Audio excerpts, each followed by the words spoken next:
Hello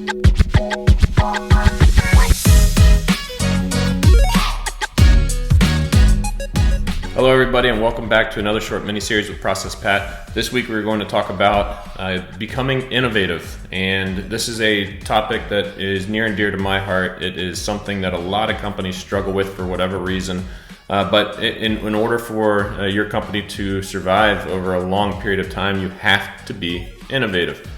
So before we jump into how you can become innovative and help to change your culture, let me talk through a few examples. So Slack, for example, is one of my favorite companies that exists out there. They have changed the game literally, and they never intended to. This company, Slack, actually started as a mobile gaming company, and they saw a need for internal team communication, and that's how Slack was born. So it was never intended to be what it is today, and look where it's progressed. Since 2011, I think, is when it was born. It just sold to Salesforce for over $40 billion. An accident. It sold for $40 billion because they allowed their employees to be innovative and to solve problems that were near and dear to the teams that were leveraging these sorts of tools. They saw a gap, they filled it. Another one, Google. Google is innovative across the board. The Google Maps was never intended to be part of their core offering. It was not part of their core product. They acquired a company, and then they spent a lot of time on innovation and bringing this thing to what it is today.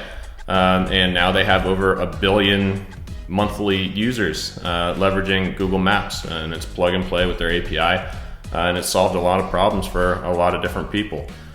Slack and Google are just two innovative examples, but there are a ton that exist out there.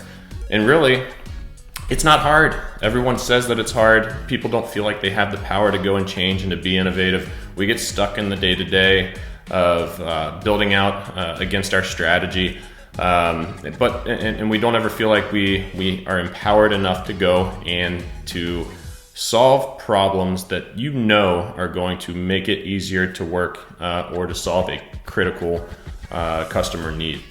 I'm telling you, there are only two things, well, really just one thing that you need to do in order to help drive the shift toward innovation. You don't need leadership's permission. You can just do it. But let me tell you how to do that. The first is just through a team agreement. You have your Agile team, you have your agreement. Find a way to bake innovation into your capacity from sprint to sprint and PI to PI. Start with 5%. Make sure that it aligns to enterprise goals and needs, but allow people to think outside the box a little bit and to solve problems that are most impactful to your teams or the teams that you work with. Try 5%, 10%, 15%. It's up to the team. Try it out, change it from PI to PI. You will see that your team's morale is going to increase. They're going to have their purpose at work is going to shift, and it's going to be better for everybody, not just the individuals that are doing the work, but the teams. And you'll find that the problems are going to be solved that you never thought about, that were not part of the strategy, that will actually be more valuable than some of the things that are parked in that and prioritized in that backlog. Second is an event, and this is optional. If you just do the first thing, that's great, but add an event.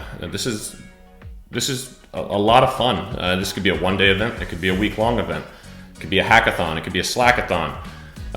You can create different rules. You can do a Shark Tank type of a thing and get your leadership involved. If you do an event, you also have to have the team agreement. Companies that just have an event once a year, they're very fun. You create all this innovation. You have all these half-baked things in the backlog, and then they just die on the vine and you never revisit them. So if you're going to do this the right way and you really want the results of the innovation, you need to have the event, but also bake in the allocation toward innovation within your sprints at 5, 10, 15%, whatever that might be. Really, I'm telling you, it's that easy. You don't need to go on a culture tirade, changing everything, getting buy-in from leadership. Just try it. Talk with your product owner and your team. Hey, let's allocate 5, 10, 15% toward innovation, create some ground rules, and start to plan for it.